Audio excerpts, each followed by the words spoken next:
Hi, my name is Zara Seldon, and my classic poem is titled Excerpt from Windfall by Jamaica Baldwin.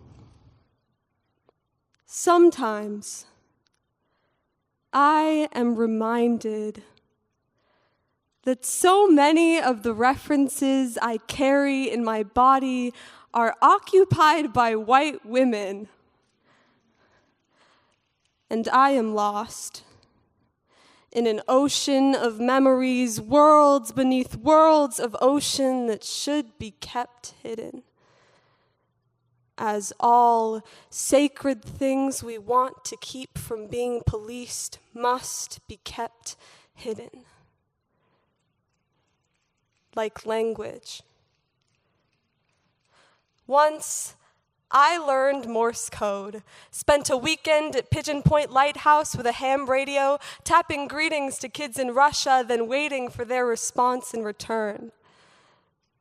When I think about lighthouses, I think of us eager to reach across borders, or that Sinead O'Connor song about the woman forever waiting for her man to return from sea. But when I think of men who disappear, never to return, there's always the image of my father, who made a practice of it until leaving was the one thing he perfected in death. He's become a soft-spoken man, not silent, but quiet. Not a whisper, but a windfall. When he speaks, I'm only a kid reaching.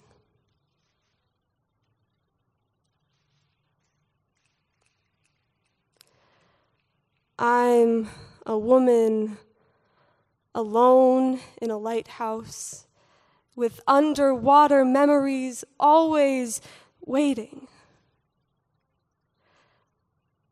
Some nights, I search my body with a flashlight for signs of a future.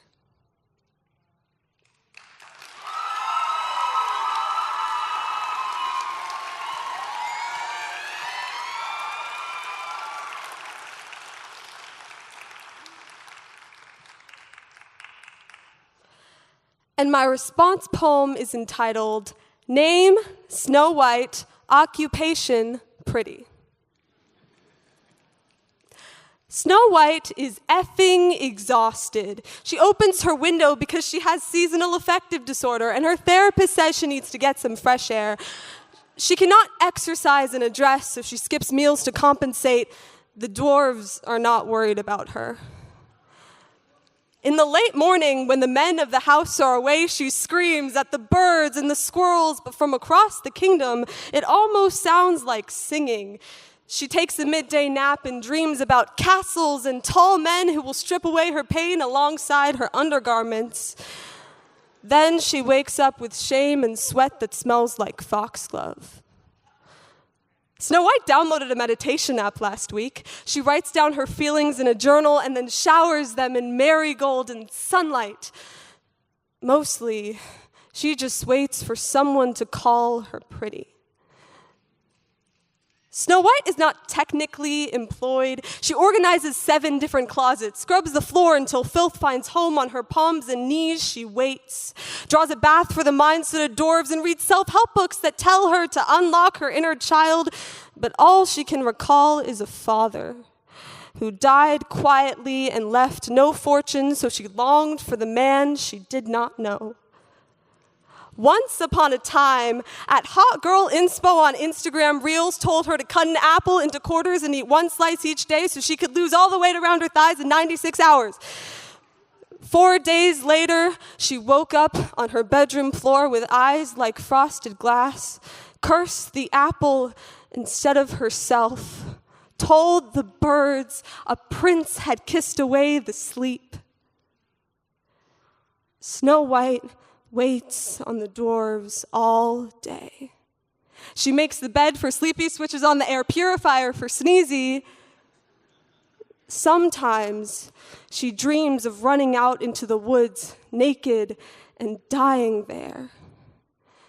She knows there is more to life than a body, but then she puts on a tight dress at midnight and smiles for the first time all day.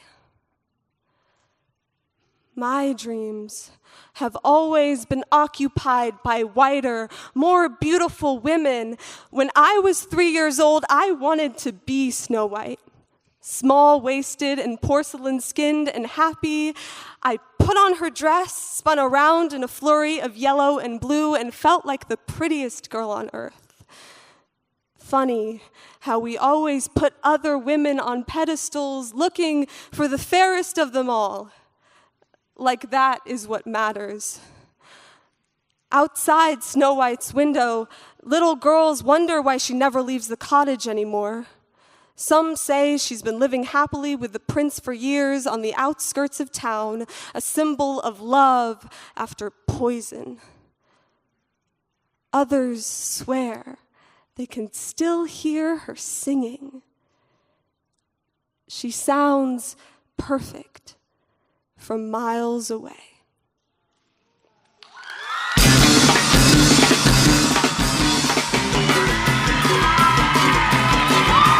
From a mere 20 feet away, that was Venice High School.